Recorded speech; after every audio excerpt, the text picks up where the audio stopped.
सोचो, एक ऐसा समय जब पत्तों की सरसराहट से इलाज के राज पता चलते थे और जड़ी बूटियों की खुशबू से अच्छी सेहत का वादा आता था। यही वो दुनिया थी जहां आयुर्वेद, भारत की प्राचीन चिकित्सा पद्धति, हजारों साल पहले फल फूल रही थी। ये एक समग्र दृष्टिकोण था जो शरीर और मन को एक साथ जुड़ा हुआ मानता था और प्राकृतिक उपचारों, जीवन शैली और आध्यात्मिक जागरूकता के जरिए संतुलन बनाने की कोशिश करता था।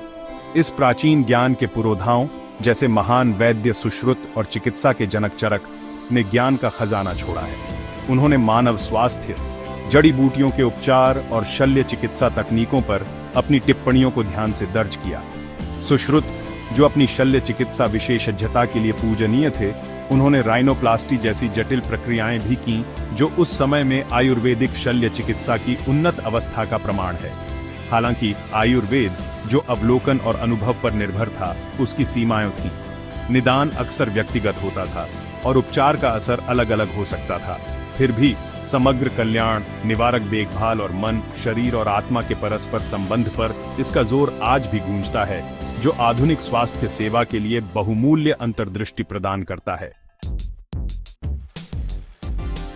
सदियां बीत गईं और दुनिया ने विज्ञान और तकनीक में एक क्रांति देखी। इस युग ने आधुनिक चिकित्सा को जन्म दिया, एक ऐसी प्रणाली जो वैज्ञानिक जांच, कठोर प्रयोग और मानव शरीर को कोशिकीय स्तर पर समझने की अटूट खोज से प्रेरित थी। माइक्रोस्कोप के आविष्कार ने एक नया आयाम खोला, जिससे हम कोशिकाओं और सूक्ष्म जीवों के जटिल कामकाज में झांक सकते हैं और बीमारियों के रहस्यों को पहले जैसा कभी नहीं सुलझा सकते हैं। इस नई समझ के साथ जबरदस्त खोजें हुईं। लुई पाश्चर जैसे वैज्ञानिकों ने सहज उत्पादन के सिद्धांत को गलत साबित किया और बीमारियों के कारणों में सूक्ष्म जीवों की भूमिका को स्पष्ट किया, जिससे रोगाणु सिद्धांत का मार्ग प्रशस्त हुआ।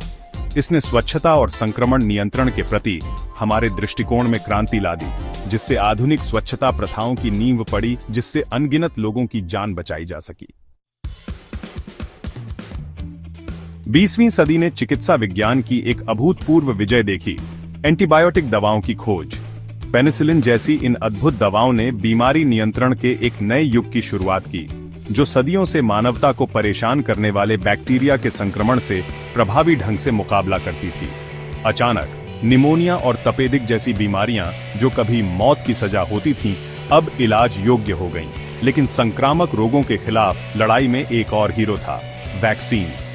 शरीर की अपनी प्रतिरक्षा प्रणाली को आक्रमणकारियों से लड़ने के लिए प्रोत्साहित करने पर आधारित यह अनोखा तरीका कई घातक बीमारियों के खिलाफ अविश्वसनीय रूप से प्रभावी साबित हुआ।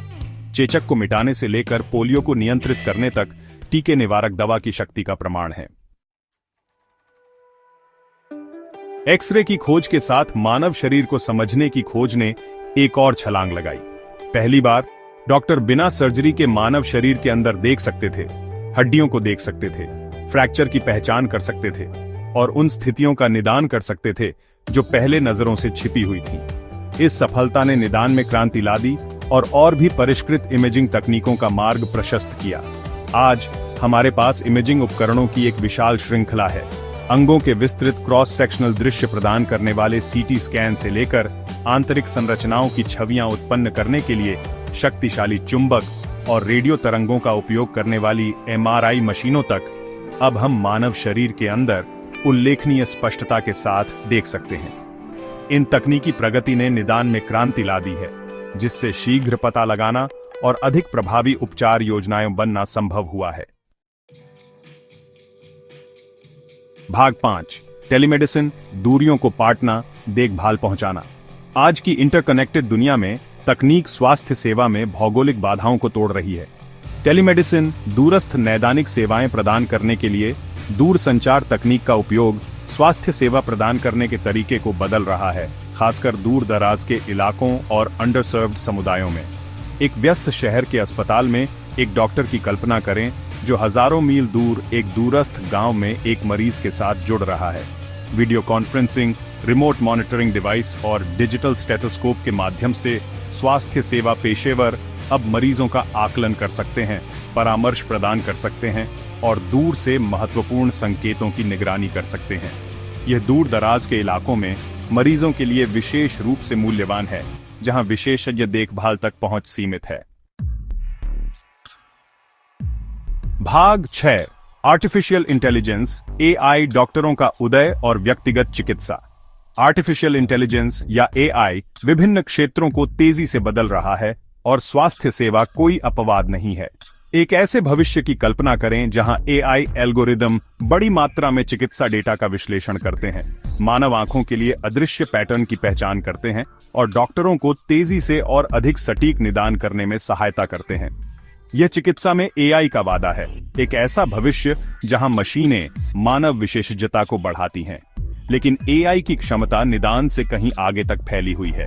जटिल सर्जरी में सहायता करने, सटीकता में सुधार करने और मानवीय त्रुटि को कम करने में एआई संचालित रोबोट की कल्पना करें।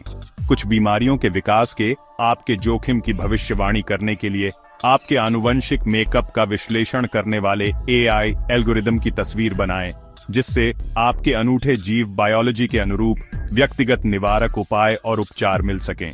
यह व्यक्तिगत चिकित्सा का युग है, एक ऐसा भविष्य जहां स्वास्थ्य सेवा सक्रिय भविष्य कहने वाला और व्यक्ति के अनुरूप है। भाग 7 भविष्य में एक झलक जीन एडिटिंग और हमारी नियति को फिर से लिखने का वादा। जैसे जैसे हम 21वीं सदी में आगे बढ़ रहे हैं, दुनिया एक आनुवंशिक क्रांति के कगार पर खड़ी है।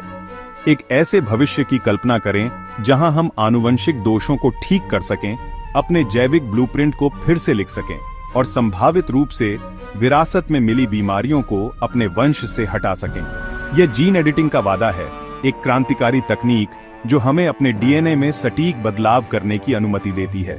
हालांकि अभी भी अपने शुरुआती चरण में है। Cystic fibrosis, sickle cell anaemia और हंटिंगटन रोग जैसी आनुवंशिक बीमारियों के इलाज के लिए जीन संपादन में अपार संभावनाएं हैं। एक ऐसे भविष्य की कल्पना करें जहां इन दुर्बल करने वाली स्थितियों को न केवल प्रबंधित किया जाता है बल्कि संभावित रूप से ठीक किया जाता है, जिससे आने वाली पीढ़ियों को उनकी पकड़ से मुक्त किया जा सके। यही जीन एडिटिंग की शक्ति है, एक ऐसी तकनीक जो हमारी नियति को फिर से लिख सकती है। भाग 8 नैनोबॉट्स, छोटी मशीनें, स्वास्थ्य सेवा में बड़ी क्षमता। एक ऐसे भविष्य की कल्पना करें जहां छोटे रोबोट मानव बाल की चौड़ाई से भी छोटे आपके रक्त प्रवाह में नेविगेट करते हैं, लक्षित दवा चिकित्सा प्रदान करते हैं, क्षतिग्रस्त ऊतकों की कोशिकीय स्तर पर मरम्मत करते हैं और यहां तक कि कैंसर कोशिकाओं से भी लड़ते हैं। यह चिकित्सा में नैनो टेक्नोलॉजी का दृष्टिकोण है, एक ऐसा क्षेत्र जो परमाणु और आणविक स्तर पर पदार्थ में हेर फेर करके स्वास्थ्य सेवा में क्रांति लाने का वादा करता है। हालांकि अभी भी विज्ञान कथा के दायरे में है, स्वास्थ्य सेवा में नैनो टेक्नोलॉजी के संभावित अनुप्रयोग विशाल हैं।